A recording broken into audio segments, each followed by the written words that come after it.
বাদশাহী দিয়েছিলেন বাদশা জুলকারনাইন। হযরতে ইব্রাহিম আলাইহিস সালাম কাবা শরীফ গাঁথতেছিলেন, ওই রাস্তা দিয়ে জুলকারনাইন যান। জুলকারনাইন জিজ্ঞেস করলেন, হে আল্লাহ তুমি কে? বলে আমার নাম ইব্রাহিম। খলিলুল্লাহ। বলে খলিলুল্লাহ কি? বলে খলিলুল্লাহ আল্লাহর বন্ধু। বলে আল্লাহকে? বলে জুলকারনাইন তিনি তোমারও রব, আমারও রব, তিনি একমাত্র মালিক স্রষ্টা আল্লাহ। জুলকারনাইন ডাক দিয়ে বললেন, হে ইব্রাহিম তুমি তাহলে কে? বলে আমি তার নবী। বলে ইব্রাহিম আল্লাহ যে আছে, তুমি যে তার নবী, আমি জুলকারনাইন কি করে বিশ্বাস করব বলো? সাইয়্যিদুনা ইব্রাহিম ডাক দিয়ে বললেন, জুলকারনাইন তাহলে তুমি বলো কি করলে তুমি মানবা আল্লাহ আছে এবং আমি তার নবী বিশ্বাস করবা? জুলকারনাইন বলল, ইব্রাহিম পাহাড়ে জাবালে আবু কুবাইসে ছাগল ভেড়া দুম্বাগুলি চরে চরে বেড়ায়, ঘাস খেয়ে বেড়ায়। ইব্রাহিম ওই ভেড়ার পাল যদি এসে এই হেরেমের তোমার কাবার পাশে এসে দাঁড়ায়া যদি বলে আল্লাহ আছে এবং তুমি তার নবী, তাহলে আমি জুলকারনাইন মেনে নেব আল্লাহ আছে। যদি ওই ভেড়ার দল এসে তোমার কালেমার সাক্ষ্য দেয় ইব্রাহিম, তাহলে মানব তুমি নবী। সাইয়েদুনা ইব্রাহিম আলাইহিস সালামের মুজিজা বলতেছি। ইব্রাহিম আলাইহিস সালাম ভেড়ার দলকে ডাক দিছে, ভেড়ার দল এদিকে আসো। সমস্ত ভেড়াগুলি দৌড়িয়া সাইয়েদুনা ইব্রাহিম আলাইহিস সালামের সামনে দাঁড়িয়ে গেল। ইব্রাহিম ডাক দিয়ে বললেন, এ ভেড়ার দল তোমরা এই কালেমার আমার কালেমার সাক্ষ্য দাও। ভেড়ার দল বলতে লাগলো, লা ইলাহা ইল্লাল্লাহু ইব্রাহিম খলিলুল্লাহ। চিৎকার মেরে জোরে বলেন সুবহানাল্লাহ। আচ্ছা কি মনে হয় ছাগলে কথা বলতে পারে? এখন বলেন ছাগলের এই ভেড়ার ভাষা কে দিল?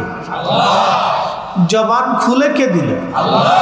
আল্লাহ সৃষ্টির রুলস হচ্ছে গরু দুম্বা ভেড়া বকরি এরা মানুষের মতো কথা বলবে না। এটা আল্লাহর আইন, এটা আল্লাহর আইনে সে কথা বলতে পারে না, এটা আল্লাহর ফয়সালা বিধান। মানুষই শুধু মানুষের মতো তার ভাষা দিয়ে ভাব প্রকাশ করতে পারবে, বাকিটা কোন সৃষ্টি আর সম্ভব না জিন ব্যতীত। এটা কি করে সম্ভব যে একটা ভেড়া এসে মানুষের মতো জবান খুলে বিশুদ্ধ আরবি ভাষা দিয়ে সাইয়্যিদুনা ইব্রাহিম আলাইহিস সালামের কালেমার সাক্ষ্য দিচ্ছে? জুলকারনাইন বুঝে ফেলছে যে ঠিকই আপনি নবী এবং আল্লাহ আছে। ওই সময় তিনি হেরেমে বসে ইব্রাহিম আলাইহিস সালামের কাছে কালেমা পড়ে মুসলমান হয়ে গেলেন। খলিলুল্লাহ তার জন্য দোয়া করলেন, আল্লাহ তাকে বাদশাহী দিলেন। এই কোরআন শরীফে তার নাম আছে, এই পবিত্র কোরআনে জুলকারনাইনের নাম আছে। আল্লাহ তাকে এত দূর পর্যন্ত বাদশাহী দিলেন যে পৃথিবীতে সূর্য যেখানে অস্ত যায় সেইখান পর্যন্ত তিনি সফর করেছেন। যেখান থেকে সূর্য যে সাগরের থেকে উদিত হয় তিনি সেই সাগরের শেষ সীমা পর্যন্ত পৌঁছিয়েছেন, যা আজও আধুনিক বিজ্ঞানের পক্ষে সম্ভব হয় না। বুঝে যাবেন আপনি। সারা পৃথিবীর বাদশাহী আল্লাহ তাকে দিয়েছিলেন, বাদশাহ জুলকারনাইন। কোন কোন বর্ণনাতে আসছে তিনি 1000 বছর পৃথিবী শাসন করেছেন, কেউ বলেছেন 1600 বছর। আমরা 1000 বছরই ধরি বা 800 বছরই ধরি, এটা তো 4টিখানি কথা না।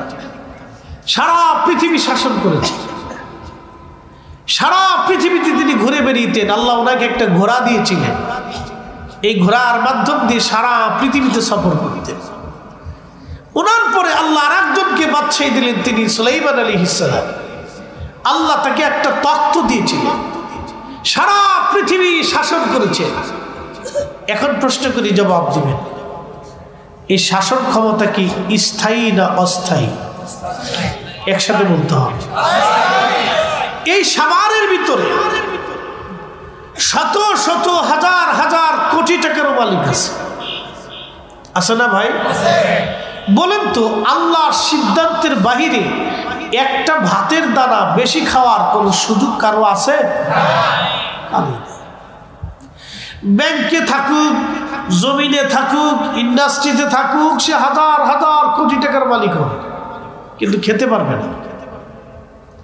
ফয়সালা কার? একসাথে বলেন, কার? যদি তাই হয়, তাহলে আমি অবৈধভাবে কেন সম্পদ রুজি করব? কথা ঠিক আছে না আমার?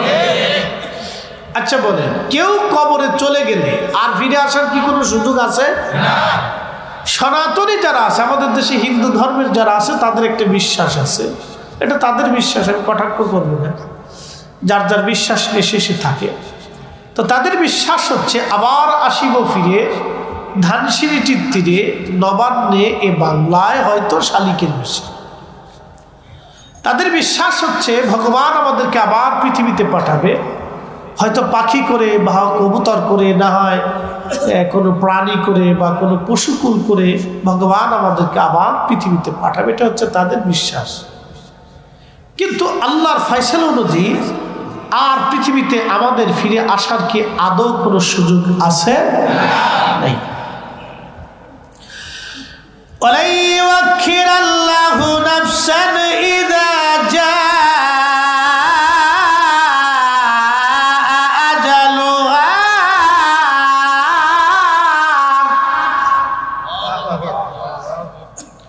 রব্বুল আলামিন বললেন, রে বান্দা, হায়াত শেষ হলে তুমি আমার কাছে চলে আসবে, কিন্তু ফিরে আসা আর কোনো সুযোগ নাই। তুমি যে পৃথিবীতে ফিরবা, এই ফিরার আর কোনো সুযোগ নেই। এই জন্য কোরআনে আরেক আয়াতে আল্লাহ বলেছে, কাইফা তাকফুরুনা বিল্লাহি ওয়া কুনতুম আমওয়াতা। তোমরা কি করে আমি আল্লাহকে অস্বীকার করো? তোমরা কি করে আমি আল্লাহকে অস্বীকার করো? তোমরা কি করে আমি রাবকে অস্বীকার করো? অথচ তোমরা নির্জীব ছিলে, নিষ্প্রাণ ছিলে, দেহহীন ছিলে, অস্তিত্বহীন ছিলে, নামহীন ছিলে, বংশ পরিচয়হীন ছিলে। আমার বয়স 45 বছর আগে এই পৃথিবীতে আমার কোনো অস্তিত্বই ছিল। কি কথা ঠিক আছে না? 100 বছর পরে আমাদের আর কোনো অস্তিত্ব, এখানে যারা বসে আছি আমাদের কারোই থাকবে না। কথা ঠিক আছে না ভাই? 100 বছর এখানে বয়সী কেউ আছে নাই। তার অর্থ হচ্ছে আমরা যারা এখানে বসে আছি 100 বছর আগে পৃথিবীতে আমাদের কারোই অস্তিত্ব ছিল না। আবার 100 বছর পরে ঠিকই পৃথিবীতে আমাদের কারোই অস্তিত্ব থাকবে না। এটা চিরসত্য, একবারে চিরসত্য, একবারে চিরসত্য। এটা আমরা বুঝি, কিন্তু আসলে মনে প্রাণে হৃদয়ে ধারণ করি না। আমরা সবাই জানি, কিন্তু ধারণ করি না। প্রিয় সাভারবাসী, রব্বুল আলামিন আমাদেরকে জানিয়ে দিলেন, হে বান্দা, তুমি কি করে আমাকে অস্বীকার করো? অথচ তুমি নির্জীব ছিলে, নিষ্প্রাণ ছিলে, দেহহীন ছিলে, অস্তিত্বহীন ছিলে, শক্তিহীন ছিলে, ক্ষমতাহীন ছিলে, তুমি কিছুই ছিলে না। ফাআহিয়াকুম, তোমার জীবন আমি আল্লাহ দিলাম। আপনি যদি আপনার নিজের স্বাস্থ্যের দিকে তাকিয়ে দেখেন, আপনার নিজের বডিটা আপনার নিয়ন্ত্রণে নাই।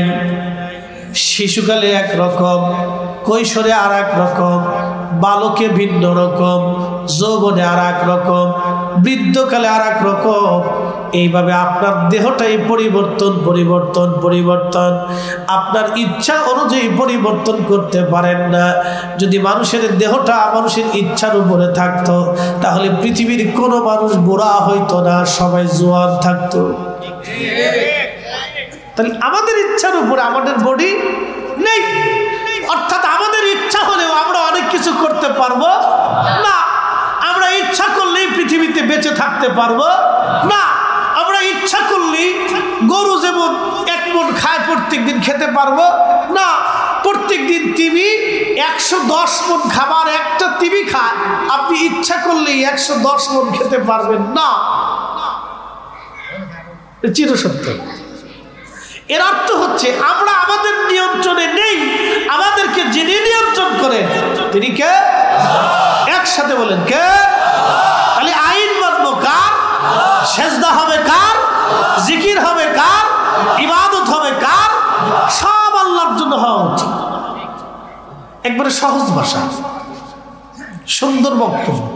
আল্লাহ কোরআন থেকে বলতেছে আমাদের সব কিছু আল্লাহর জন্য হওয়া উচিত। বল হুজুর আপনি বলুন, ইন্না সালাতি ওয়া নুসুকি ওয়া মাহইয়ায়া ওয়া মামাতি লিল্লাহি রাব্বিল আলামিন। বন্ধু আপনি বলুন সালাত, কুরবানি, জিন্দেগি, মউত আল্লাহর জন্য। একসাথে বলুন কার জন্য? আমরা সবাই জানি কিন্তু বুঝি কয়জন? এই মাইকের আওয়াজ বহু জায়গা যাচ্ছে, সবাইকে এখানে আসতে পারবে? আল্লাহ আপনাকে পছন্দ করছেন বিদায় ভিতরে নিয়ে আসছে। এই কথাটা সারা জীবন মনে রাখবেন যে আল্লাহ আপনাকে পছন্দ করেন বিদায় মসজিদের কাতারে দাঁড়া করা। আল্লাহ আপনাকে পছন্দ করেন বিধায় আপনাকে জিকিরের মজলিসে বসা। আল্লাহ আপনাকে পছন্দ করেন বিধায় আপনাকে মুসলিম বানিয়েছেন। আল্লাহ আপনাকে পছন্দ করেন বিধায় আপনি এখানে আসছেন। বলে হুজুর এটা কি তাহলে বাকিদেরকে কি আল্লাহ পছন্দ করে নাই? এটা কি বলবেন? ব্যাখ্যা কি? আমি আপনাদেরকে জবাব দিয়ে দিচ্ছি। আমাদের দেশে পাগল আছে না ভাই? পাগল কি ডাইন বাম কিছু বুঝে? বুঝে না। আচ্ছা শিশু বাচ্চা আছে না ভাই, ও কি ডাইন বাম তেমন কিছু বুঝে? বুঝে না। আচ্ছা পাগল ধর্ম সম্পর্কে আল্লাহ সম্পর্কে কিছু বুঝে না। আমাদের শিশু বাচ্চারাও ধর্ম কর্ম সম্পর্কে ওরা কিছু বুঝে না। জঙ্গলে আমাজনে বিভিন্ন জঙ্গলে যারা দেখবেন জুগলি আছে তারাও ধর্মকর্ম সম্পর্কে কিছু বুঝেন। ভালো আছেন?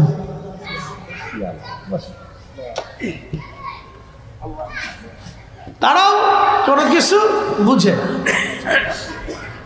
মেহেশ্বরের মাঠ কায়েম হবে,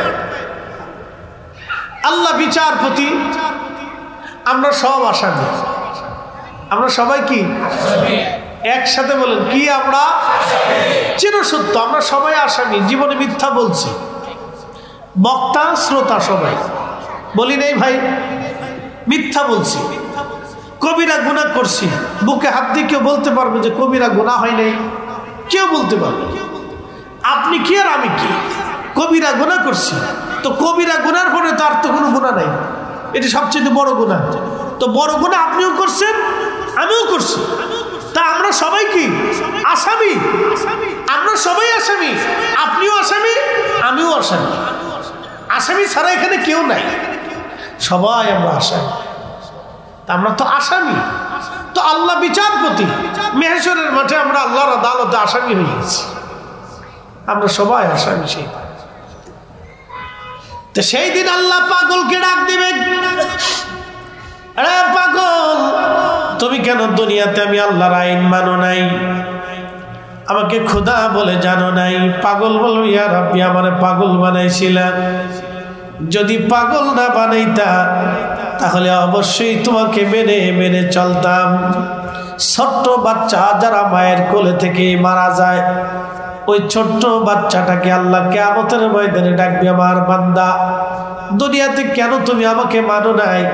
ছোট্ট বাচ্চা বলবি ইয়া রাব্বি বুঝারা বয়স হওয়ার আগেই তো নাবালেগ অবস্থায় তুমি আমাকে কবরে নিয়ে আসছো, তোমার দরবারে নিয়ে আসছো। আল্লাহ যদি সেই দিন তুমি আমারে বড় বানাইতা, বালেগ বানাইতা, তাহলে তোমাকে মানতাম। জঙ্গলের ভিতরে জঙ্গলি বাহিনী যারা আছে, বড় মানুষ যারা আছে, ওই যে উপজাতি যারা আছে, যাদের কাছে কখনো কালেমার দাওয়াত পৌঁছায় নাই, তাদেরকে আমার রব বলবে, ও আমার বান্দারা, কেন তোমরা আমার কাছে মানো নাই, আমার কথা মানো নাই, আমাকে খোদা বলে জানো নাই? সেই সময় জঙ্গলিরা বলবে, ইয়া রাব্বি, যদি আমাদের কাছে কালেমার দাওয়াত আসতো তাহলে আমরাও মেনে নিতাম। আল্লাহ, কেউ তো কালেমার দাওয়াত আনে নাই, সেই জন্য আমরা মানতে পারি নাই। সবার উত্তর সুন্দর। রব্বুল আলামিন বললেন, তাহলে আমি যা বলবো তোমরা কি মানবা? বলে, হ্যাঁ রব মানবো। তখনই আল্লাহ বলবেন, এ আমার বান্দারা, এ পাগল যারা দুনিয়াতে পাগল ছিল, এ শিশু, তোমরা যারা শিশু খেলে আমার ডাকে চলে আসছো, এ জঙ্গলের প্রাণী মানুষগুলি তোমাদের কাছে যাদের কালেমার দাওয়াত পৌঁছায় নাই, আমি রব এখনই হুকুম দিলাম, তোমাদেরকে জাহান্নামী বানাইলাম, তোমরা জাহান্নামে চলে যাও। তখন একদল ছুট দিবে, দৌড় দিবে জাহান্নামের দিকে, এক দৌড়, দৌড়াইতে থাকবে, আর একদল দাঁড়াই থাকবে। আল্লাহ বলবেন, তোমরা দৌড়া দিল না, হুকুম দিলাম জাহান্নামে যেতে, দাঁড়াই রইছো? বলি, ইয়া রাব্বি, জাহান্নাম বড় কষ্টের জায়গা, কঠিন জায়গা, আল্লাহ ডর করে, আপনারা মাফ করে দেন। ঠিক কত বড় সিটা। আল্লাহ ডাক দিবে, হ্যাঁ বান্দা, আমাকে তোমরা দেখেছো, আমার হাসর দেখেছো, জাহান্নাম দেখতেছো, আমি রাব্বে কারীমের সামনে আমি সরাসরি হুকুম দেওয়ার পরও তোমরা আমার কথা না মেনে এখনো দাঁড়ায় রইছো। তাহলে তোমরাই শোনো, দুনিয়াতে যতই শুধু উপদেশের জন্য নবী রাসূল, উলামা, ফুদালা, আউলিয়াত কেরাম যতই তোমাদেরকে নসিহত করতো, তোমরা মানতা না। আমার এই সরাসরি তোমরা মানলা না, দুনিয়াতেও তোমরা মানতা না। অতএব জাহান্নামে চলে যাও, জাহান্নামে চলে যাও, জাহান্নামে চলে যাও, তোমরা জাহান্নামে। যারা জাহান্নামের দিকে দৌড়াবে ডাক দিবে, বান্দা দাঁড়া, তোমরা কেন জাহান্নামে যাও? বান্দারা বলবে, ইয়া রাব্বি, আপনি হুকুম দিছেন, এই জন্য আমরা জাহান্নামে চলে যাচ্ছি। আল্লাহ ডাক দিয়ে বলবে, বান্দা দাঁড়াও, তোমরা জাহান্নামে যাওয়া লাগবে না, তোমরা আমি আল্লাহ হাসরের ময়দানে তোমরা হুকুম মানছো, দুনিয়াতেও তোমরা হুকুম মানতা, আমার বান্দারা যাও, আমি রব্বুল আলামিন তোমাদেরকে জান্নাতি বানাই দিলাম। একবার জোরে বলা যাবে কি আল্লাহু আকবার? আমরা যারা আসছি আমাদের বুলন্দ নসিব, কথা ঠিক আছে না? আল্লাহ পছন্দ করে, একসাথে বলেন, কে পছন্দ করে? আল্লাহ পছন্দ করে, বিদায় ঢুকাইছে। ভাবতে হবে যে আল্লাহ ভালোবাসে, বিদায় ঢুকাই দিছে। আর আপনি যে আসছেন এটাই পরীক্ষায় পাস। মসজিদে যে ঢুকছেন, নামাজ হবে কি হবে না এটার পরে চিন্তা করে, নামাজ হইল কি হইল না এটা পরে চিন্তা পরে, কিন্তু আপনি যে আল্লাহর হুকুম মাইনে মসজিদে ঢুকছেন এটাতেই পাস। একসাথে বলবেন আল্লাহু আকবার। আপনার সামনে হারামের টাকা অনেক আসবে, কোটি কোটি টাকা আসবে, কি ব্যাপার, আসে না ভাই? আসে। যারা সাংবাদিকের চাকরি করে তাদের সামনে আসে, যারা পুলিশের চাকরি করে তাদের সামনে আসে, যারা রাজনীতি করে তাদের সামনে আসে, যারা সরকারি আমলা তাদের সামনে আসে, যারা বড় বড় টেন্ডার করে তাদের সামনে আসে, অনেকের সামনে এরকম অবৈধ টাকা অনেক আসে, অনেক অফার আসে, নিজ দিয়ে আসে, অনেক টাকার অফার আসে। বলে আপনি ওই জায়গাটাকে খালি করে দিবেন, দখল করে দিবেন, আপনাকে এত কোটি টাকা দিয়ে দিব, অনেক অফার তাদের কাছে আসে। যদি অফারটাকে লাথি মেরে দিয়ে তারা ওই সময় আল্লাহর হালালটাকে মেরে না, ওই মানাটাই তার জন্য সাকসেস, ওই মানার কারণে সে আল্লাহর কাছে কবুল। একসাথে বলবেন আল্লাহু আকবার। এটা এক ধরনের জিহাদ, এটা এক ধরনের অনেক বড় জিহাদ। যারা সাংবাদিকরা মৃত্যুর মুখে নিয়ে সত্য রিপোর্ট করে, আপনি তাকে ছোট করে দেখবেন না, ও মরণের মুখে নিয়ে সত্য রিপোর্ট করতেছে। যেই পুলিশ লক্ষ লক্ষ কোটি কোটি টাকা ঘুষ এক পাশে রেখে সত্য রিপোর্ট করে, বুঝতে হবে এই লোকটা 100% পিওর, সে আপনার চাইতেও পিওর। কারণ সে এক পাশে অর্থ আর এক পাশে হক রাইখা সে হকের উপরে একবারে দায়েম কায়েম রয়েছে, এই লোকটা 100% পিওর। যে রাজনীতিবিদ কোটি কোটি টাকার অফার থাকার সত্ত্বেও যে অন্যায় বিচার করে না, ন্যায় কাজ করে, বুঝতে হবে এই লোকটা 100% আপনার চেয়ে প্রিয়। কারণ সে আগুন এক পাশে আর এক পাশে মৃত্যু আগুনের পাশে দাঁড়াইয়া সে তার নিজের মৃত্যুকে এবং আগুনকে বরণ করে নিছে, কিন্তু সে মিথ্যাকে বরণ করে নাই। সে আপনার চাইতো আমার চাইতো দামি। এই জন্য আল্লাহ রসুল বলছেন, দুনিয়াতে যে ন্যায় বিচার করবে আল্লাহ হাসরের ময়দানে তাকে আরশে মুআল্লার নিচে জায়গা করে দিবে। আসতে হয়ে গেল না? জোরে বলে। কারণ পৃথিবীতে ন্যায় বিচার করা কিন্তু কঠিন। আপনি ন্যায় বিচার করলে বহু মানুষের শত্রু হবে। কি কথা কন না কেন? আমাদের দেশের মানুষ কি সবাই ভালো? সবাই কি ন্যায় মানে না? ছেলে অন্যায় করছে, মামলা থেকে ছেলেরে বাঁচানোর জন্য মা চেষ্টা করে, বাবা চেষ্টা করে, মামা চেষ্টা করে, চাচা চেষ্টা করে, খালু চেষ্টা করে, অথচ ছেলে কিন্তু নারী ধর্ষণ করছে। এই বাপের উচিত কি? এই বাবার উচিত তখন ন্যায়ের পক্ষে থাকা, ছেলের পক্ষে না। আল্লাহর বিধান অনুযায়ী যেই ছেলে অন্যায় করবে তখন বাবার দায়িত্ব কোরআনের পক্ষে থাকা, ছেলের পক্ষ না। কি কথা বল না কেন? কিসের পক্ষে থাকা? কোরআনের পক্ষে থাকা, ন্যায়ের পক্ষে থাকা। বাবার উচিত, মায়ের উচিত ন্যায়ের পক্ষে থাকা। তখন দেখবেন ছেলের মহব্বতে পড়ে বহু বাবা কোরআনের পক্ষে না থেকে ছেলের পক্ষে চলে যায়। এটাই হচ্ছে পরাজয়। আর ওই সময় যদি কোনো বিচারক ন্যায় বিচার করে তাহলে বুঝতে হবে ওই বাবার চাইতে 1000 গুণে ভালো ওই ন্যায় বিচারক। এই জন্য আল্লাহ বলছেন, ন্যায় বিচারকরে আল্লাহ আরশে মুআল্লার নিচে জায়গা করে দেবে। বুঝতে পারছেন? এগুলি বুঝার অনেক কিছু আছে। ইসলাম অনেক বিষয় আছে, আমাদেরকে সূক্ষ্ম পয়েন্ট বুঝতে হবে। আমরা নিজেরাই অনেক সময় আমরা ন্যায়ের পক্ষে না থেকে সন্তানের পক্ষে চলে যাই, ভাইয়ের পক্ষে চলে যাই, চাচার পক্ষে চলে যাই, নিজের আত্মীয় স্বজনের পক্ষে চলে যাই। কিন্তু সমাজে ধরেন একটা গন্ডগোল হয়েছে, তখন আপনি কিসের পক্ষে? ছেলের পক্ষে নেবেন না ভাইয়ের পক্ষে নেবেন না ন্যায়ের পক্ষে নেবেন? যদি বলেন হ্যাঁ আমি ন্যায়ের পক্ষে নেব, তাহলে ন্যায়ের পক্ষ যদি নেন তাহলে একবারে নিরপেক্ষভাবে আপনাকে অবস্থানে থাকতে হবে। কথা ঠিক আছে না ভাই? নিরপেক্ষ থাকতে হবে। আমাদের একটা সূক্ষ্ম পয়েন্ট। তাহলে এখন বলেন, প্রশ্ন করি, সারা বাংলাদেশের মানুষ যদি ন্যায়ের পক্ষে থাকে, প্রত্যেকটা বাবা যদি ন্যায়ের পক্ষে থাকে, প্রত্যেকটা ভাই যদি ন্যায়ের পক্ষে থাকে, প্রত্যেকটা মা বোন যদি ন্যায়ের পক্ষে থাকে, তাহলে আমাদের দেশে কি আর অন্যায় বিচার হবে না? কারণ বাবাই যখন ন্যায়ের পক্ষে, তখন সন্তান অন্যায় করছে বাবা নিজেই বিচার করবে যে না এই সন্তান, আমি অবশ্যই ন্যায়ের পক্ষে, সন্তানের পক্ষে না। কথা ঠিক আছে না ভাই? আর বাবাই যখন যায় বলে চেয়ারম্যান সাহেব এই পোলাটা কিন্তু আমার, আপনি একটু দেখেন, কিন্তু যেমনি হোক সিস্টেম করে পোলাটার বাঁচানো যায় কিনা। পোলা করছে অকাম, তখনও চেয়ারম্যান সাহেবটা বুঝায় কিছু পয়সা করে দেবেন, এই পোলাটা বাঁচাই দিয়ে। কি বাপের বাপ! এই বাপে আবার মইরে চিন্তা করে বেহেশত পাবো, 80টা হুর নিব, একবারে বেহেশত চলে যেতেছি। শয়তান হাসে আর উড়ে চাচা, তোমার মতো সিটার পৃথিবীতে আর নাই, তুমি আমার শুধু বড় সিটার। এই জন্য শোনেন, যেই বিচারক ন্যায় বিচার করে আপনি ভাববেন সে মর্দে মুজাহিদ, সে আগুনের সামনে রেখে ন্যায় বিচার করতেছে। ন্যায় বিচার যখনই করবেন তখনই বহু মানুষ আপনার শত্রু হবে। ন্যায় কথা যখন বলবেন তখন বহু মানুষ আপনার শত্রু হবে। কি কথা কন না কেন? আপনি যখনই ন্যায় বিচার করবেন, ন্যায়ের পক্ষে থাকবেন। যেই সাংবাদিক ন্যায়ের পক্ষে থাকে তার মৃত্যুর ঝুঁকি থাকে, যেই পুলিশ ন্যায়ের পক্ষে থাকে তার চাকরির অসুবিধা থাকে, যেই সরকারি আমলা ন্যায়ের পক্ষে থাকে, ঘুষ খায় না, দুর্নীতি করে না, তার চাকরি নিয়ে, তার প্রমোশন নিয়ে বহু ঝামেলা থাকে। কি কথা কন না কেন?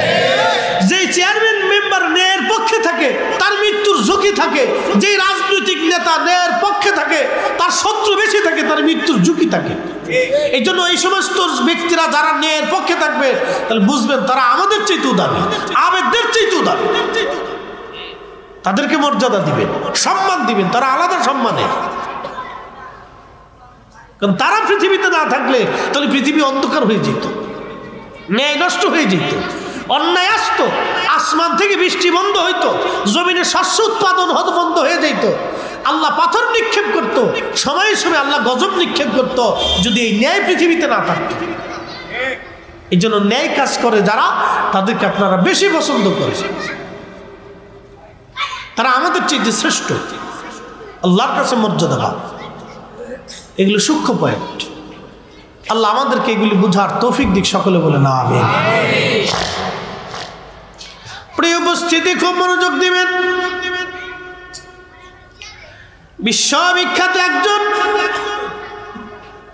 খলিফা, তার নাম ওমর রাদিয়াল্লাহু আনহু। আপনারা নাম শুনেছেন হযরত ওমরের।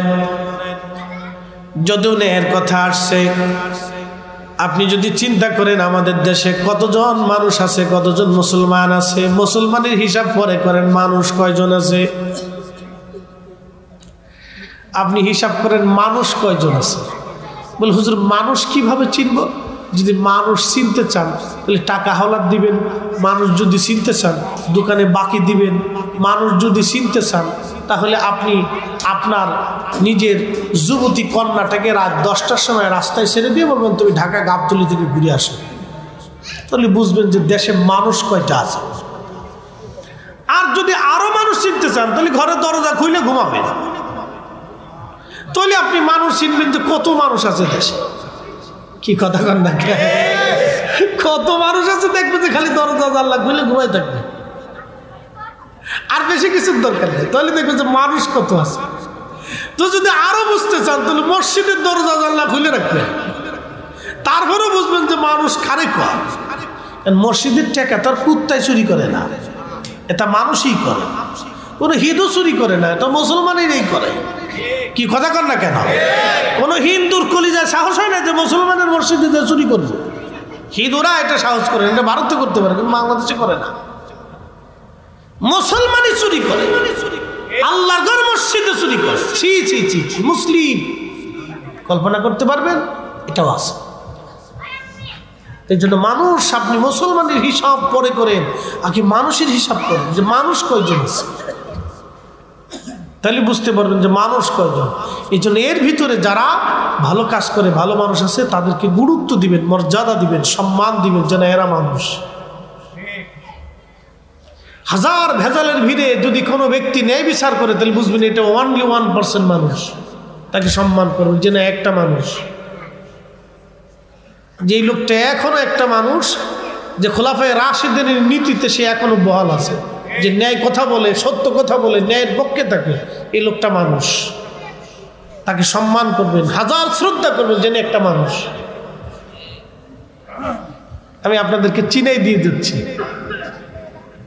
আমাদের দেশে কত মানুষ আছে জানেন? কত ভাই আছে নিজের বোনের জমি বুঝাই দেয় না, অথচ টুপি মাথায় দিয়ে মসজিদের কাতারে প্রথম কাতারে নামাজ পড়ে। কি কথা কর না কেন? আমাদের তো আলেম, আমার কাছে অনেক মানুষ দোয়ার জন্য আসে, কতজন কান্দে যে হুজুর একটু দোয়া করে যে আমার জমি পাইনি। ভাই সেই দিন একজন কাঁদতে কাঁদতে অস্থির হয়ে যেত, এক বৃদ্ধা মহিলা, আমার ভাই আমাকে ঠকাই দিছে, আমার জমি আমার ভাই আমার বুঝাই দেন, এতটা বছর আমি গরিব মানুষ। আপনি তার কথা শুনলে গা শিহর উঠবে যে করেটা কি? নিজের মায়ের পেটের ভাই তার বোনকে জমি 30 বছর ধরে বুঝাই দেয় না। আপনি কল্পনা করতে পারবেন? গা শিহর উঠার মতো কথা। আবার এই বিষয় নিয়ে যদি আপনি আদালতে মামলা করেন তো মামলা 30 বছর চলে। এখন আমি আপনাদেরকে একটা সূক্ষ্ম পয়েন্টে প্রশ্ন করি, জবাব দিবেন তো। বনে জমি পায়, এটা একবারে আল্লাহর আইনে বলেন আর সরকারের আইনে বলেন, বাবার অর্থ বনে পাবে, সন্তান পাবে। কথা ঠিক আছে না ভাই? কার অর্থ পাবে? বাবার সম্পদ সন্তান পাবে, আল্লাহর আইনেও পাবে, সরকারের আইনেও পাবে। তাহলে বনে মামলা করলো যে আমি আমার বাবার উত্তরাধিকার সূত্রে এই এই সম্পদ পাই, আমার ভাই দেয় না।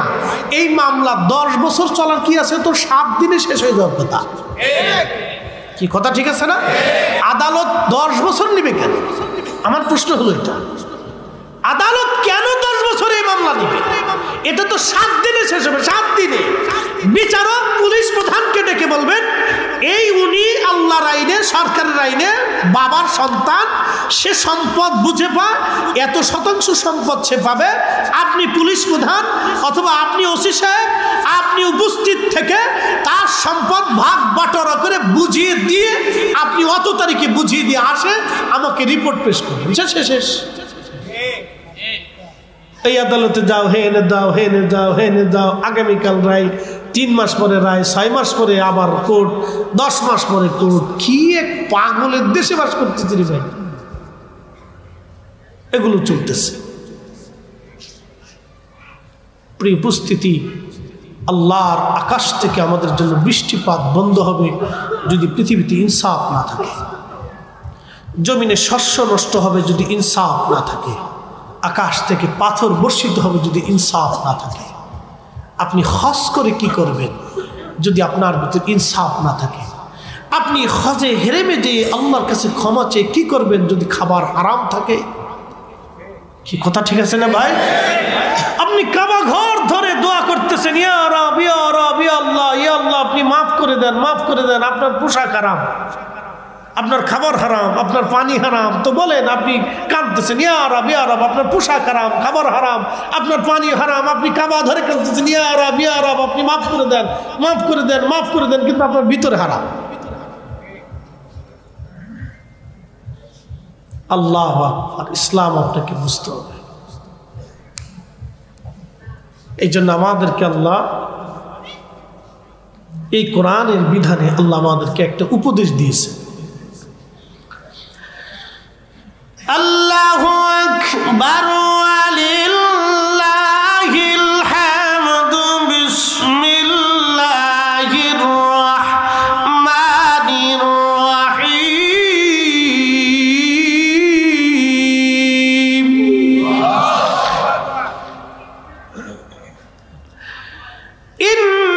ইন্নাল্লাহা ইয়া'মুরু বিল আদলি ওয়াল ইহসানি ওয়া ইতাইযিল কুরবা।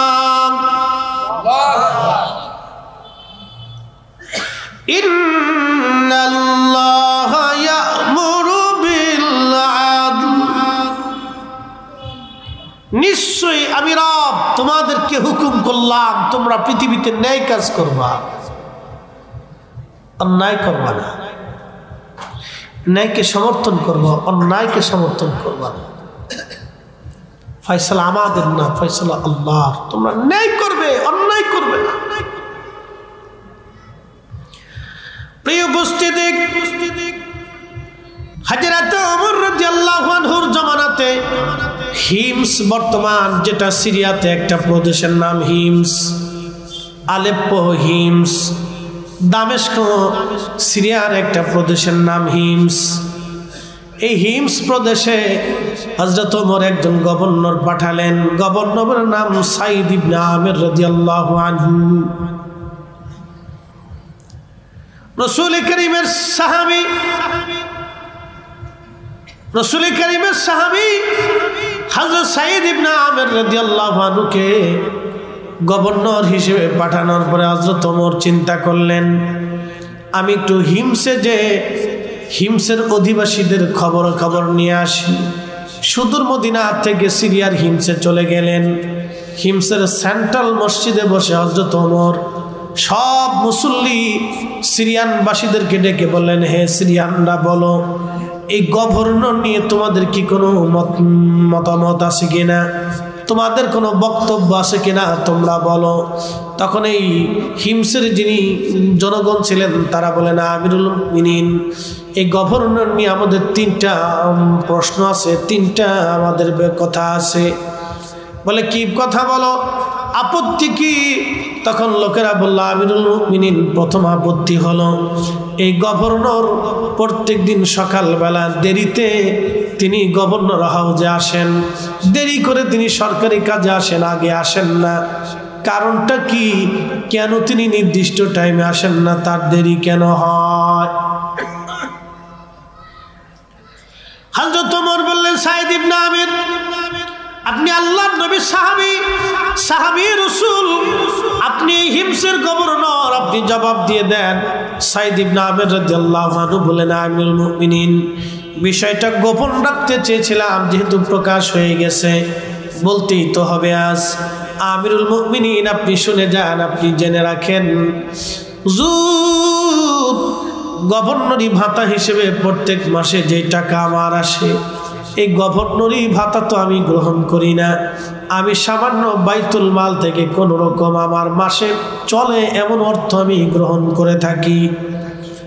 আমিরুল মুমিনিন ওই টাকা দিয়ে আমার কোনো রকম সংসার চলে, একটা বাড়ির কাজের লোক আমি রাখতে পারি না। আমি সকালবেলা নিজের কাজ নিজে করি, নিজে রান্না করি, নিজে রান্না বান্না করে নিজে খেয়ে তারপরে আমি কাজে আসি, যার কারণে আমার আসতে দেরি হয়। আমিরুল মুমিনিন বিষয়টা গোপন রাখতে চেয়েছিলাম, কিন্তু সবার সামনে আজ প্রকাশ করতে বাধ্য হলাম। আপনি একটু চিন্তা করতে পারবেন যে একজন গভর্নর, তিনার কাজের লোক নাই, নিজে রান্না করে, নিজে বাড়ি ঘর পরিষ্কার করে, নিজে সব করে তারপরে কাজে আসে। এটা সাহাবী রাসূল। পৃথিবীর মাটি খুঁজে এরকম একজন আর পাবেন না। পৃথিবীর মাটি যদি খুঁজেও আপনি তালাশ করেন এইরকম ব্যক্তি সাহাবীদের মতো আর আপনি পাবেন না, কোথাও পাবেন না। এরপরে বলতেছেন আর কি অভিযোগ? দেখেন কত বড় অভিযোগ, এটা কি কোনো অভিযোগ হলো? এটা সাধারণ বিষয়। বলে আর কি অভিযোগ? বলে আর অভিযোগ হচ্ছে সারা রাত্রিবেলা ভরে ডাকলে উনি ডাকে সারা দেন না, কারণটা কি? হযরত ওমর বললেন, সাঈদ ইবনে আমির তুমি এবার জবাব দিয়ে দাও। নবী সাহাবী ডাকতে বলতেছে, আমিরুল মুমিনিন বিষয়টা গোপন রাখতে চেয়েছিলাম কিন্তু প্রকাশ করতে হলো আজ। আমিরুল মুমিনিন সারাদিন জনগণের কাজ করি, মানুষের কাজ করি, সারাদিন মানুষের কাজ করার পরে রাত্রিবেলা একটু সুযোগ হয় বিদায় আমি সারা রাত্র ভরে ভরে আল্লাহর ইবাদত করি। একবার জোরে বলা যাবে কে মারহাবা?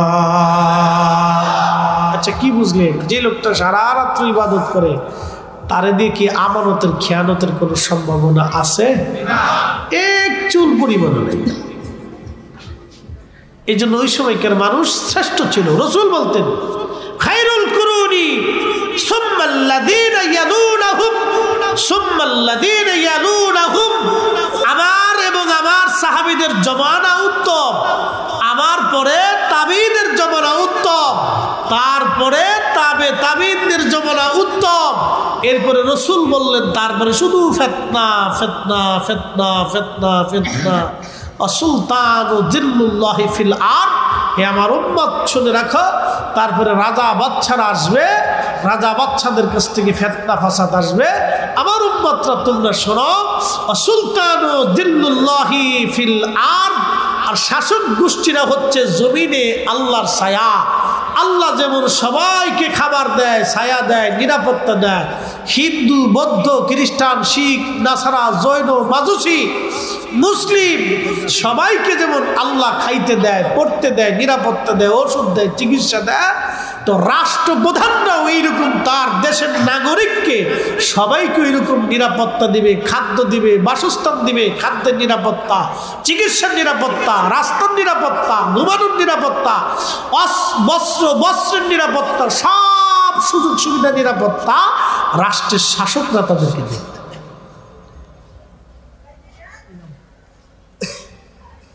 আল্লাহ রসুল শাসক গোষ্ঠী কেমন হবে সেটাও 1450 বছর আগে বলে দিয়ে গেছে, যে শাসকদের আচরণ কেমন হবে সেটাও বলে দিয়ে গেল, যে সে সবাইকে সমান চোখে দেখবে। মনে রাখে, একজন 17 বছর ছিলেন, তিনি আজকে চলে গেছে। কি কথা কর না কেন? চলে গেছে না? চলে গেছে, চলে গেছে। আমাদের বিধানে না, এটা আল্লাহর বিধানে চলে গেছে, আল্লাহর আইনে চলে গেছে। ইসরায়েল 75 বছর ধরে ফিলিস্তিনিদের সাথে জুলুম করতেছে। আপনি জানেন কত বড় জুলুম? 10 লক্ষ ফিলিস্তিনিদের বাড়ি ঘর তারা উচ্ছেদ করে নিয়ে চলে গেছে। 75 বছর ধরে নিচ্ছে। আল্লাহ এখনো তাদেরকে এইভাবে রাখছে, 75 বছর ধরে নিচ্ছে। আপনি একসময় দেখবেন যে ইসরায়েল নামক কোনো রাষ্ট্র পৃথিবীতে মানচিত্রে নেই। একসময় ছিল না, এটা থাকবে না। ফিলিস্তিন ফিলিস্তিনি থাকবে, এটা আদিকাল থেকে ফিলিস্তিন ফিলিস্তিনি থাকবে, এটাই থাকবে। তবে আরেকটা সুসংবাদ শুনে যান, এই ভূখণ্ডের ভিতরে যেটাকে শাম বলা হয়, ফিলিস্তিন, লেবানন, লিবিয়া, জর্দান, সিরিয়া, এই অঞ্চলটাকে শাম বলা হয়। এই শামের ভিতরে আল্লাহর নবী বলছেন কিয়ামত পর্যন্ত একদল মুজাহিদ থাকবে, যারা হকের জন্য কিয়ামত পর্যন্ত লড়াই করতে থাকবে। পৃথিবীর সমস্ত শক্তি একত্রিত হয়ে মিলেও আমার এই উম্মতদেরকে ধ্বংস করতে পারবে না। না না, হয় না। আরো একসাথে বলেন আল্লাহু আকবার। আরো জোরে জোরে জোরে জোরে জোরে বলেন তো, রসুলের কথা একটাও মিথ্যা হবে, একটাও ভুল হবে? সব কয়টা কথাই চিরসত্য এবং বাস্তব, একটা কথাও রং হবে। তিনি যা বলেছেন এটাই হবে, যাহা বলেছেন উম্মতের জন্য সেটাই হবে। বলেছেন ওয়াদাউল আমানা, আমানতের খেয়ানত বেড়ে যাবে। ঠিক তাই পৃথিবীতে হচ্ছে। এতটাই খেয়ানত বাড়ছে যে নিজের বাবা সন্তানকে বিশ্বাস করতে পারে না। কথা ঠিক আছে না ভাই? এতটাই আমানতের খেয়ানত হয়েছে যে একজন মায়ের কাছে সন্তানও নিরাপদ বোধ হচ্ছে না। এরকম হচ্ছে, সন্তান রেখে পরপুরুষের হাত ধরে চলে যাচ্ছে নারী। বহু ঘটনা এমনও হচ্ছে নিজের বাবা নিজের কন্যাকে ধর্ষণ করেন। ছি, শুনলে বমি হবে, মনে হবে যে পৃথিবীতে বেঁচে থাকার কি লাভ আছে। আপনার কাছে মনে হবে যে চি চি চি, মানুষ হয় কি করে? এটা হচ্ছে। প্রিয় মুসলমান, খুব মনোযোগ দিবেন। হযরতে সাঈদ ইবনে আমির রাদিয়াল্লাহু আনহু তিনি জবাব দিলেন, আমিরুল মুমিনিন, সারা রাত আমি আল্লাহর ইবাদত করি, সারা রাত ঘুমাই না। সেই জন্যে আমি চিন্তা করলাম সারা রাত্র আমি আল্লাহর কাজ করি, যার কারণে মানুষ আমাকে ডাকলেও আমি তাদের ডাকে সাড়া দেই না, কারণ সারা রাত আমি আল্লাহর কাজে সময় কাটাই। বলে লোকেরা বলো আর কি অভিযোগ? লোকেরা ডাক দিল, বলল আমিরুল মুমিনিন আর একটা অভিযোগ হলো তিনি মাসে একদিন কাজে আসে না। ওই একটা দিন তিনি কি করেন আমরা জবাব চাই। সারা মাসে একটা দিন সে কাজে আসে, আমাদের কথাবার্তা শুনে না। তো কারণটা কি? ওই দিনটা সে করেটা কি? তার জবাব চাই। খলিফা বললেন, সাঈদ ইবনে আমির আপনি বলেন। সাঈদ ইবনে আমির বললেন, আমিরুল মুমিনিন আপনি জানেন আমি অত্যন্ত পীড়িত গরিব মানুষ। গভর্নরি ভাতা হিসেবে বাইতুল মাল থেকে যাহা আসে আমার কোনো রকম খোরাকি হয়, পোশাক আশাক কেনার মতো কোনো অর্থ করি আমার নাই। হুজুর আমার একটা মাত্রই জুব্বা, এছাড়া আর কোনো জুব্বা আমার নাই। এই জুব্বাখানা 1 মাস পর পর আমি পরিষ্কার করি, ধৌত করি। আমিরুল মুমিনিন এই জুব্বাটা মাস শেষ হলে আমি একটা দিন পরিষ্কার করার জন্য আমার পোশাক আশাক সব পরিষ্কার করে আমি একটা দিন পোশাক না থাকার কারণে আমি কাজে ফিরতে পারি না। ওই একটা দিন আমি আসি না, কারো কথা শুনি না, ওই দিন আমি পোশাকহীন থাকি, আমার জুব্বা থাকে না। হুজুর আমার একটাই জুব্বা, সারা মাস পরে আমি একদিন এটা ধৌত করি, ওই দিন আমি আসতে পারি। আচ্ছা বলেন তো এটা কেমন গভর্নর? তারা মুসলমান, সাহাবী রাসূল। এই জন্য আল্লাহর কোরআনে তাদের সম্পর্কে আল্লাহ বলে দিলেন, রাদিয়াল্লাহু আনহু ওয়া রাদু আন, আমি তাদের উপরে খুশি, তারা আমার উপরে খুশি। যালিকা লিমান খাশিয়া রাব্বা, এজন্যই খুশি যে তারা আমি আল্লাহকে ভয় করত। একসাথে বলা যাবে আল্লাহু আকবার। কাকে ভয় করত? আল্লাহকে ভয় করত, আল্লাহকে ভয় করত। তেলের গাড়ি তেলে চলি,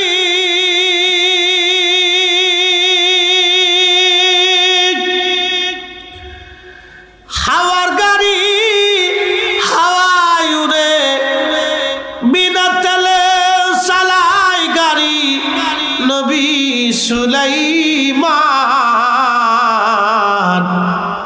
আমরা সেই মুসলমান, আমরা সেই মুসলমান। নবীর একজন সাহাবী ছিলেন সালমান ফারসি রাদিয়াল্লাহু আনহু। 250 বছর হায়াত পাইলেন। উনি ইরাকের একজন গভর্নর ছিলেন। সারা মাসে গভর্নরি ভাতা ৬,০০০ রিয়াল আসতো, ৬,০০০ দিরহাম আসতো, তৎকালীন জমানায় ৬,০০০ টাকা। যেদিন বেতন পাইতেন ওই দিন সকালবেলা সবাইকে ডেকে ফজরের নামাজের পরে ইরাকের সমস্ত গরিব মানুষদেরকে ডেকে ডেকে ডেকে ডেকে ৬,০০০ টাকা সব গরিব মানুষকে সমানভাবে বন্টন করে দিতেন। জোরে বলা যাবে না মারহাবা।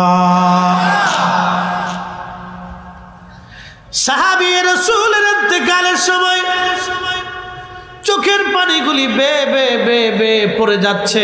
সাহাবীরা বললেন, হুজুর আপনি রাসূলের সবচেয়ে বয়োবৃদ্ধ সাহাবী, আপনি চোখের পানি ফেলে ফেলে কেন কাঁদেন? কি জন্য আপনি কাঁদেন গো? সালমান ফারসি বলে, সাহাবীরা রে, আমি কিয়ামতের ময়দানে রাসূলের সামনে কোন চেহারা নিয়ে দাঁড়াবো বলো? বলে কেন, কি হয়েছে? বলে আমার নবী ইন্তেকালের সময় সব সম্পদগুলি আল্লাহর রাস্তায় দান করে দিয়ে গেছে, একটা কোটি সম্পদ নবী দুনিয়াতে রেখে যান নাই। এখন আমার কত সম্পদ জমা হয়ে গেল, কিয়ামতের ময়দানে আমি আমার রাসূলের সামনে কোন মুখ নিয়ে দাঁড়াবো? যদি রাসূল জিজ্ঞাসা করে কি জবাব আমি দেব বলো?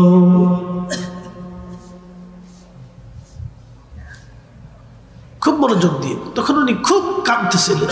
তো লোকেরা বললো, হুজুর আপনার কি জমা হয়েছে এত? আপনি তো দেখছি সব কিছু দান করে দিতেন, এত কি জমা হয়েছে?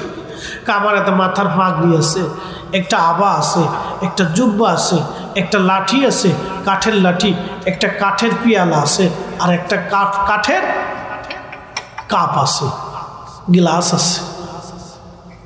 কয় লাখ টাকার সম্পদ, কত হাজার কোটি টাকার সম্পদ, একটু চিন্তা করেন তো। বিগত 17 বছরে যারা হাজার হাজার কোটি টাকা চুরি করে বেগম পাড়ায় বাড়ি বানাইলো, সুইজারল্যান্ডে পাচার করলো, তাদের অবস্থা কি হবে একটু চিন্তা করেন তো। ও তো খেয়ে যেতে পারবে না, ওর ছেলে খাবে না মেয়ে খাবে, কেউ খেতে পারবে না। ছেলে কত খাবে? আর কিয়ামতের ময়দানে ছেলে তাকে সুপারিশ করবে? হাই হাই কি আফসোস। শোনেন, দুনিয়াতে যারা সন্তানের জন্য হারাম উপার্জন রেখে চলে যায়, তাদের মতো বোকা পৃথিবীতে আর একটাও নাই। করোনার সময় বহু ধনী মারা গেছে, সন্তান বাবার জানাজাতেও যায় না, স্ত্রী স্বামীকে দেখতে যায় না। যে স্ত্রীর জন্য স্বামী হারাম উপার্জন করে, ওই স্বামী বোকা। এর মতো বোকা পৃথিবীতে আর কেউ নাই। কি কথা কর না কেন? চির সত্য কথা বলছি, এর মতো বোকা পৃথিবীতে আর কেউ কেউ নাই। এর মতো বোকা পৃথিবীতে আর কেউ নাই। সাহাবী রাসূল কাঁদতেছিলেন, বলতেছিলেন আমার একটা পাগড়ি, একটা জুব্বা, একটা আবা, একটা লাঠি, একটা পানির পিয়ালা, আর একটা পানির খাবারের বাসন, তাও কাঠের। বলেন কত টাকার সম্পদ হবে আপনি হিসাব করেন তো। কাঁদতেছে, বলি এত কিছু জমা হয়ে গেল, আমি রাসূলের সামনে কি জবাব দেব বলো তো? এরা সাহাবী, এই জন্য আল্লাহ রাসূল বলতেন, আল্লাহ আল্লাহ ফিয়া সাহাবী, আল্লাহ আল্লাহ ফিয়া সাহাবী।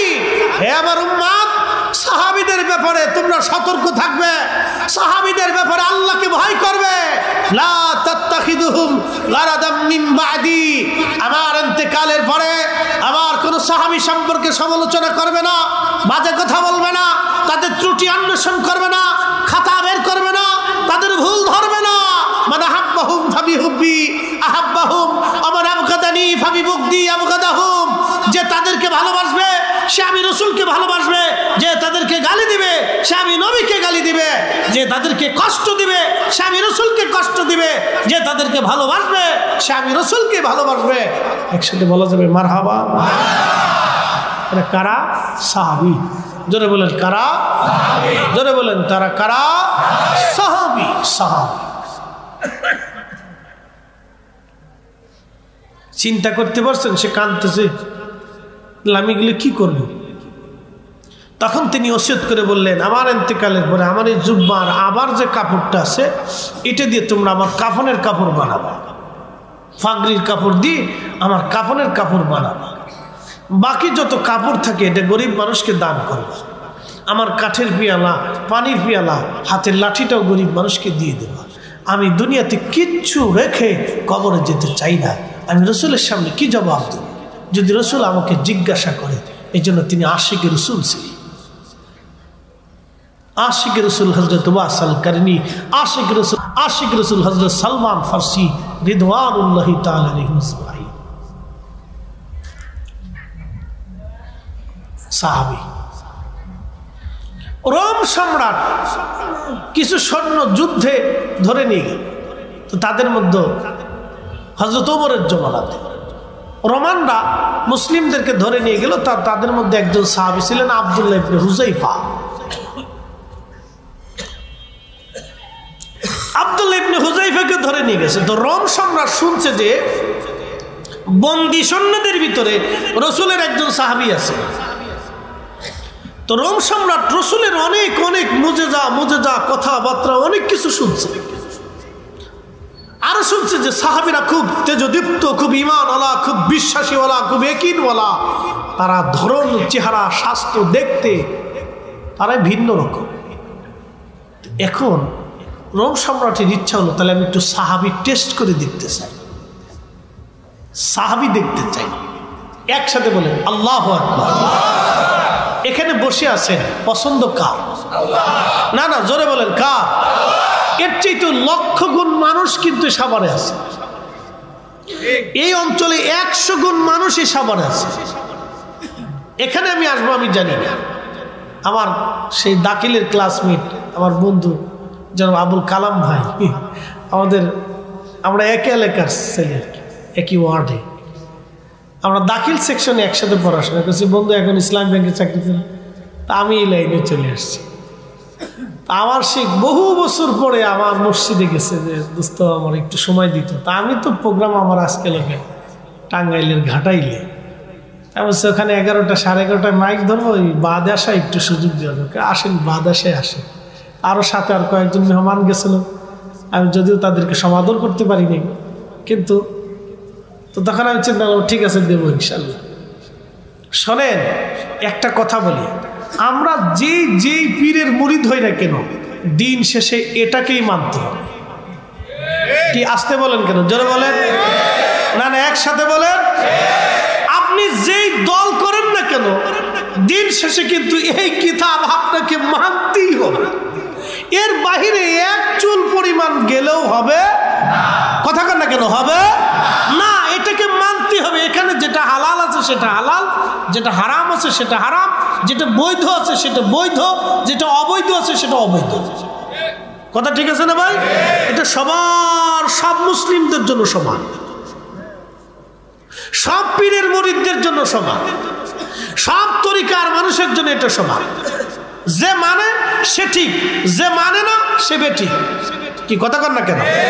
কথা ক্লিয়ার না ভেজাল আছে? একবারে ক্লিয়ার। যে এটা মানে সে ঠিক, যে মানে না সে বেঠিক। সে যদি বলে যে আমি হযরত বরফির আব্দুল কাদের জিলানীর মুরিদ, তাও মানা যাবে না, কারণ বরফির আব্দুল কাদের জিলানী কোরআন ছাড়া না। কি কথা কন না কেন? রাসূলের সুন্নাহ ছাড়া না। তো মনোযোগ দিয়ে,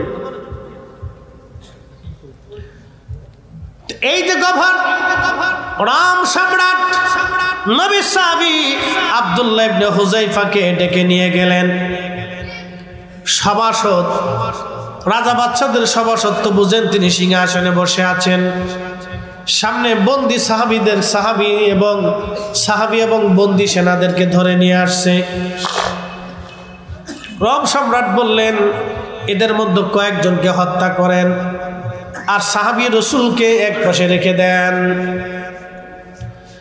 আব্দুল্লাহ ইবনে হুযায়ফাকে এক পাশে দাঁড়া করায় রাখলেন। আব্দুল্লাহ ইবনে হুযায়ফার সামনে কয়েকজনকে শহীদ করা হলো, কতল করা হলো, তাদের শিরচ্ছেদ করা হলো। বুঝতেই পারতেছেন যে একজন সেনার সামনে একজন সেনাকে যখন হত্যা করা হয় তখন তার হৃদয়ের মধ্যে কেমন কাজ হতে পারে। তখন আব্দুল্লাহ ইবনে হুযায়ফাকে রোম সম্রাট বললেন, আপনি শুনেছি আপনি বলে রাসূলের সাহাবী, নবীর সাহাবী বলতেছে হ্যাঁ আমি রসুলের সাহাবী। বলে রসুলের সাহাবী যদি আপনি হন তাহলে আমি আপনাকে প্রস্তাব দিচ্ছি, আমি রোম সম্রাট, আমার একটা মাত্র কন্যা আছে, আপনার সাথে বিয়ে দিব। যদি আপনি রাজি হন আপনার সাথে আমার মেয়েটাকে বিয়ে দিব এবং আপনাকে খ্রিস্টান হতে হবে। সাহাবী রসুল বললেন রোম সম্রাট, জীবনের সব চলে যেতে পারে, আমি রসুলের সাহাবী, আমার ঈমান তুমি নষ্ট করতে পারবা না। একবার জোরে বলা যাবে কি আল্লাহু আকবার? বলে তাহলে সাহাবী আমার এই রোম সাম্রাজ্যের বাদশা তোমাকে এই চেয়ারে বসিয়ে দিব, আমার মেয়ে বিয়ে দেবো, আমার একটা মেয়ে তোমার এখানে বসাবো আর দিয়ে দিব, সারা রোম সাম্রাজ্য তোমারে দিব, তুমি খ্রিস্টান হয়ে যাও। সাহাবী বললেন তাও হবে না, জীবন গেলেও হবে না। বলে তোমাকে শহীদ করবো। বলে তাও করে দাও, তাও ঈমান যাবে না। একসাথে বলবেন আল্লাহু আকবার। সাহাবী যারা বললেন তারা কি? একসাথে বলেন তারা কি? পুরুষারী পৃথিবীতে আছে, বিভিন্ন মত পথ নিয়ে তারা বেঁচে আছে। আল্লাহ আমাদেরকে শ্রেষ্ঠ ধর্ম ইসলামে দীক্ষিত করে সর্বকালের সর্বশ্রেষ্ঠ নবীর উম্মত হিসেবে আল্লাহ কবুল করছে। এটা আপনি ইচ্ছা করলেই পেতেন না যদি আল্লাহর দয়া না হতো। কথা ঠিক আছে না ভাই? বর্তমান পৃথিবীতে মানুষ আছে 800 কোটি, মুসলিম আছে মাত্র 200 কোটি প্লাস। এই 800 কোটি মানুষের ভিতরে আল্লাহ আপনাকে দয়া করছেন বিধায় আপনি মুসলিম হতে পারছেন। কথা ঠিক আছে না? পৃথিবীতে অনেক বড় বড় মেধাবী আছে। আপনি যদি দেখেন আমাদের দেশে যারা সনাতন ধর্মে আছে তাদের ভিতরে অনেক হায়ার এডুকেটেড পার্সন আছে। যদি খ্রিস্টান দেখেন, ইয়াহুদি দেখেন, মাজুসি দেখেন, জৈন দেখেন, শিখ দেখেন, বৌদ্ধ দেখেন, তাদের ভিতরে অনেক বড় বড় মেধাবী আছে। ডক্টর, ডাক্তার, অধ্যাপক, অধ্যক্ষ এবং বড় বড় মেধাবী পার্সন, অর্থনীতিবিদ বলেন, এরপরে আপনি সমাজবিদ বলেন, তারপরে আরো যত বড় রাজনৈতিক ব্যক্তিত্ব বলেন, তাদের ভিতরে অনেক বড় বড় মেধাবী লোক আছে। এখন প্রশ্ন, তাদের মেধা দিয়ে কি আল্লাহ চিনতে সাহায্য করছে? করে নাই। তাদের মেধা আল্লাহ চিনতে সাহায্য করেন। আল্লাহ আমাদেরকে দয়া করে মুসলিম হিসেবে কবুল করছে। একসাথে বলবেন সুবহানাল্লাহ। আমার সামনে মহাগ্রন্থ আল্লাহর কোরআন, এই যে একটা কিতাব আপনাদের সামনে মসজিদে পাওয়া যায়, মাদ্রাসায় খুঁজলে পাওয়া যায়, লাইব্রেরিতে খুঁজলে পাওয়া যায় না ভাই? কিন্তু এই কিতাবটা সরাসরি আসমান থেকে, আল্লাহর পক্ষ থেকে, আল্লাহর জবান নিঃসৃত বাণী থেকে, আল্লাহর হাবিবের কালবে আল্লাহ নিক্ষেপ করেছে।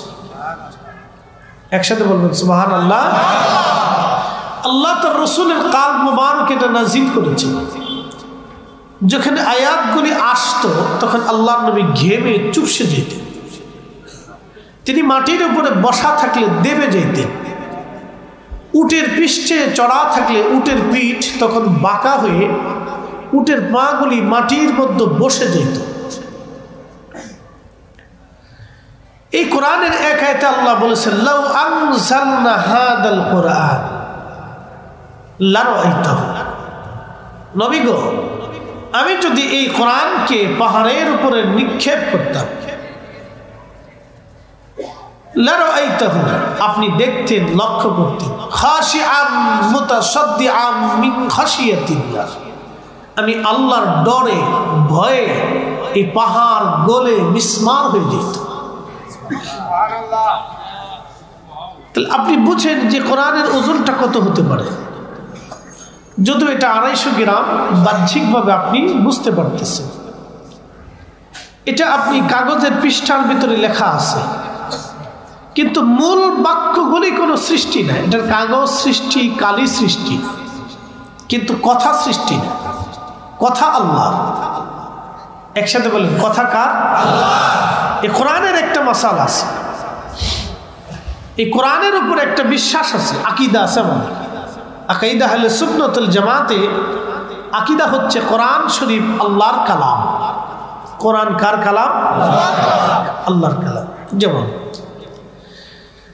আলিফ লাম মিম,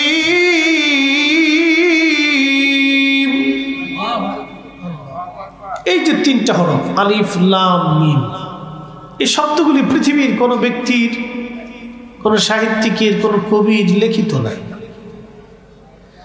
যালিকাল কিতাবু লা রাইবা ফীহি হুদাল লিল মুত্তাকিন।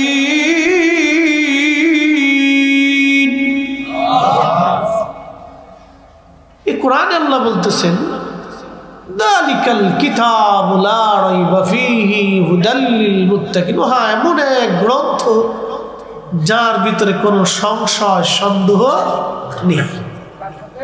আচ্ছা বলেন তো, আজও পর্যন্ত কি এই কালামের কোনো ব্যত্যয়, কোনো ভুল, কোনো ত্রুটি, কোনো আইব আজ পর্যন্ত কেউ ধরতে পারছে?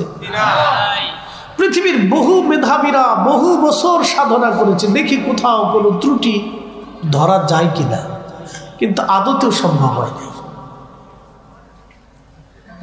আপনারা জানেন বিজ্ঞান বলতেছে যে একজন মানুষ হাতের ইশারা করলো আর চাঁদ দ্বিখণ্ডিত হলো, এটি কি করে সম্ভব? কিন্তু কিছুদিনের গবেষণার ভিতরে এটির নিউজও গত পরশুদিন খবরে দেখলাম, সারা বিজ্ঞানীরা গবেষণা করে পেয়ে গেল যে একসময় চাঁদ পৃথিবীতে দ্বিখণ্ডিত হয়েছিল, চাঁদের মাঝখান থেকে একেবারে পুরাপুরি একটা ফাটল দৃশ্যমান। একসাথে বলবেন আল্লাহু আকবার। ইসলামের নবী 1450 বছর আগে মক্কাতে দাঁড়িয়ে চাঁদের দিকে ইশারা করে বললেন, হে চাঁদ তুমি আল্লাহর হুকুমে দ্বিখণ্ডিত হয়ে যাও। চাঁদ কাঁপতে লাগলো, কাঁপতে কাঁপতে দ্বিখণ্ডিত হয়ে পাহাড়ের দুই পাশে যে চাঁদ, দুটুকরো চাঁদ কাঁপতে শুরু করলো, থরথর করে কাঁপতে লাগলো। একসাথে বলবেন আল্লাহু আকবার। নবীদেরকে আল্লাহ মুজিজা দিয়েছেন, কেন? যদি মুজিজা না দিতেন তাহলে মানুষ বলতো সে যে নবী, তার প্রমাণ কি? সে যে নবী তার প্রমাণটা কি? প্রমাণকে সাবমিট করার জন্য আল্লাহ নবীদেরকে নবুয়ত দিয়েছে। সাইয়্যিদুনা ইব্রাহিম আলাইহিস সালাতু ওয়াস সালাম হেরেম গাঁথতে ছিল, কাবা শরীফ গাঁথতে ছিল। তো রাস্তা দিয়ে পৃথিবীর একজন বাদশা যাচ্ছিলেন, তার নাম বাদশা জুলকারনাইন। আমাদের দেশের ঐতিহাসিক বা বর্তমান পৃথিবীর ঐতিহাসিকরা বলেন তিনি বাদশা দ্য গ্রেট আলেকজান্ডার। না, এটা ভুল। আলেকজান্ডার আরো বহু পরে। আলেকজান্ডারের আগে পৃথিবীর একজন বাদশা ছিলেন, তিনি হযরতে বাদশা জুলকারনাইন।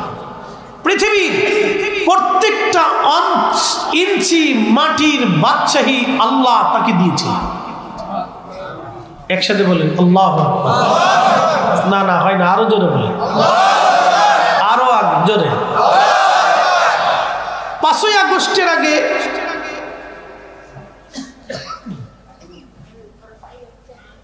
এক দলের অভিমত ছিল যে আমরা আরো বহুদিন টিকে থাকি, কিন্তু এখানের ফয়সালা হলো কুলিল্লাহুম্মা মালিকাল মুলক, আমি তামাম সৃষ্টির মুলকের মালিক। তুতিল মুলকা মান তাশা, আমি যাকে খুশি রাজত্ব দেই। তুইজ্জু মান তাশা, যার কাছ থেকে খুশি ওটা সিনাই নিয়ে যায়। একসাথে বলেন এইটা ঠিক না ওনাদেরটা ঠিক? কোরআনেরটা ঠিক না ওনাদেরটা ঠিক? এটাই ঠিক, যুগে যুগে এটাই ঠিক হয়েছে। কথা কোন ঠিক কিনা? যাহা রাব বলেছেন এটাই ঠিক। আবার আগামীতে কে আসবে আমরা কেউ বলতে পারবো না। প্রিয় উপস্থিতি,